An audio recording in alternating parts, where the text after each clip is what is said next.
Hi guys! Magandang umaga. Ituturo ko po sa inyo paano nga ba ililipat ang ating sahod sa Shopee Pay through Cbank. First, hanapin natin ang Shopee Pay application, then open po natin, then punta po tayo ng Me. Then, i-open po natin ang ating affiliate program.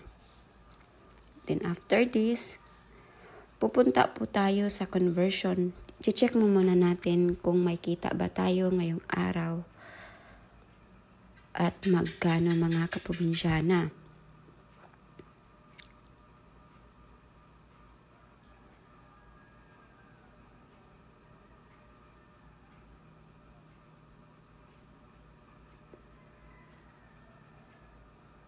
After ma-check natin, pupunta po tayo sa ating income kung na-paid na po ba ang ating pending.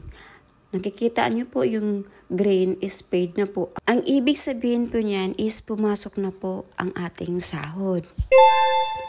Ayan na guys, success na po ang ating sahod. Ang una kong ginagawa pagdating ng aking sahod, sine-check ko po sa aking Shopee Pay and then ililipat ko po sa ating Cbank.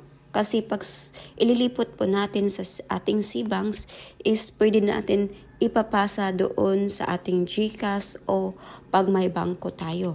Dahil free lang po yun, wala po tayong babayaran. I-click po natin ang Shopee Pay at ito yung makikita natin. Then click Bank Transfer. Sa mga baguhan, mga kaprobinsyana na hindi pa nalalink yung account nila na sa Cbank dito sa Shopee Pay, bago po tayo mag-transfer o katulad ng ganito is ililink po natin muna ang ating Cbank sa ating Shopee Pay. Mabilis lang po yun guys at isundin lang po natin ang instruction kung paano. Dahil na-link na po natin ang ating Shopee Pay sa ating Cbank is ganito lang po.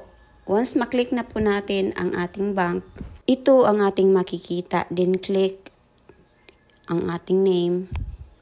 Then, i-input po natin kung magkano yung ilalagay natin. Dahil meron akong 273, ito yung nilalagay ko. Then, next.